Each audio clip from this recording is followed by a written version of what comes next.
Assalamualaikum warahmatullahi wabarakatuh. Alhamdulillahilladzi nazzala al-furqana ala 'abdihi liyakuna lil 'alamin nadhira. Asyhadu an la ilaha illallah wahdahu la syarika lah, khaliqu kulli syai'in faqaddarahu taqdira, wa asyhadu anna Muhammadan 'abduhu wa rasuluhu basyiran wa nadhira. Allahumma shalli wa sallim wa barik ala nabiyyina Muhammadin wa ala alihi wa ashabihi ajma'in. Amma ba'du.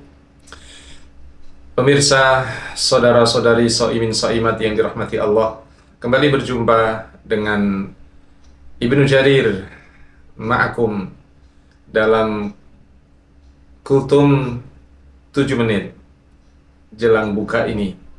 Saudara-saudariku yang dirahmati Allah, tema kita kali ini adalah kaifa nujaddidul iman. Bagaimana kita memperbarui iman? Subhanallah.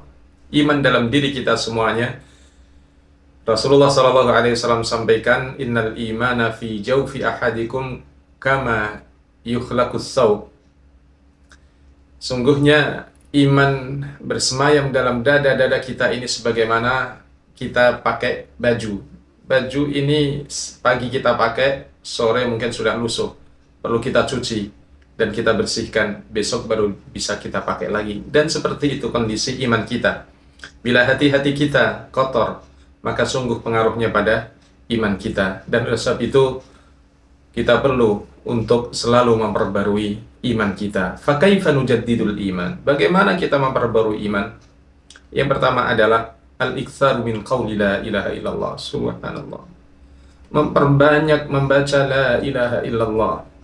Begitulah Rasulullah SAW sampaikan dalam sebuah hadis yang diriwayatkan oleh Imam Ahmad dan Imam Hakim. Dari Abi Hurairah radhiyallahu an, Rasulullah SAW bersabda, jaddidu imanakum, perbarui senantiasa imanmu. Kila ya Rasulullah. Rasulullah ditanya, bagaimana ya Rasulullah? Kaifa nujaddidul iman? Bagaimana ya Rasulullah kita memperbarui iman?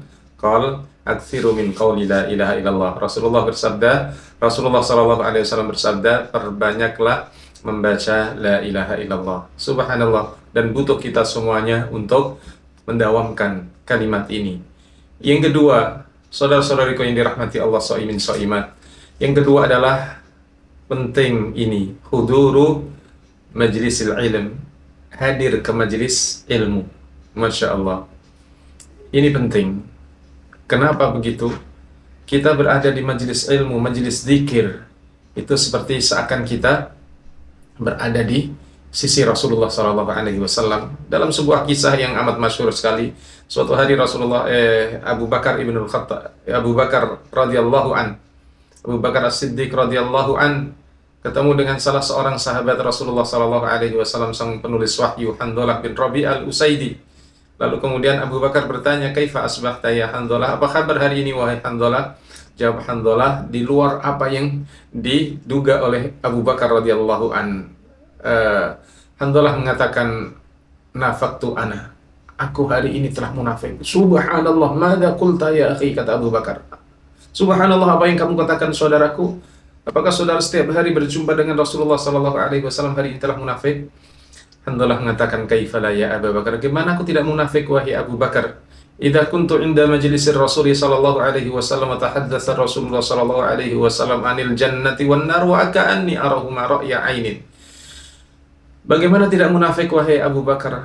Bila aku berada di sisi Rasulullah, duduk bersama Rasulullah SAW dalam sebuah majelis, Rasulullah berbicara tentang surga dan neraka, aku melihat surga dan neraka itu nampak jelas di depan mata, terbayang jelas.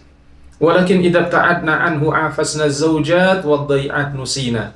Tapi apabila aku sudah jauh dari Rasulullah SAW, sibuk dengan pekerjaan, dengan rumah tangga, anak istri telah melalaikanku dari keberadaanku di sisi Rasulullah SAW. Nafaqah Handhalah, inilah Handhalah telah munafik. Abu Bakar radhiyallahu an, orang yang paling baik setelah Rasulullah SAW, kalau mendengar aduan dari sahabatnya Handhalah, Abu Bakar kama yaqul mengatakan, ana misluk, aku sama dengan kamu wahai saudaraku. Masya Allah. Lalu kedua orang yang mulia ini datang kepada Rasulullah SAW dan diceritakan kepada Rasulullah SAW. Maka Rasulullah SAW berpesan, lau tadumuna ma antum alaihi indi wadzikr la safahatkumul malaika wa antum fi turukikum aw fi firashikum, walakin ya Handhalah sa'atan wa sa'atan. Andai kata saja kamu berdua, dan tentunya hakikatnya adalah untuk kita semuanya, andai kata kamu berdua selalu menjaga seakan Anda berada di sisiku, ini yang pertama. Berada di majelis seakan kita berada di sisi Rasulullah SAW, dan subhanallah, itulah majelis-majelis ilmu, majelis zikir, majelis ta'lim. Dan yang kedua adalah wadzikr, full zikir. Masya Allah, ini yang menjaga stabilitas iman kita. Tentunya yang ketiga adalah amalut ta'ah, menjalankan amalan-amalan ketaatan kepada Allah Subhanahu wa taala. Kita jaga ibadah yaumiyah sehari semalam, mulai dari tahajud atau qiyamul lail, kemudian sholat berjamaah di masjid, kemudian tilawatul Quran, infak, sedekah, kemudian istighfar, taubat, kemudian memperbaiki hubungan dengan sesama, dengan siapa saja kita ketemu dengan penuh senyum, bukan cemberut begitu, dan subhanallah, inilah amalan-amalan yang baik. Yang keempat adalah tarkul ma'siyah khaufan minallah, meninggalkan maksiat karena takut kepada Allah Subhanahu wa taala. Dan ini sampai diabadikan oleh Rasulullah sallallahu alaihi wasallam dalam sebuah hadis yang masyhur sekali, 7 golongan yang akan mendapatkan naungan di hari tiada naungan. Salah satunya adalah rajulun da'atuhum ra'atu dzatu mansibin wa jamalin faqala inni akhafullaha rabbul alamin. Seorang pemuda yang diajak untuk berbuat yang tidak baik oleh seorang wanita, dan ia mengatakan, aku takut kepada Allah Subhanahu wa taala. Masya Allah, ini hal yang menyebabkan iman kita menjadi kuat. Yang kelima adalah al-buka'u min khasyatillah, menangis karena takut pada Allah Subhanahu wa taala.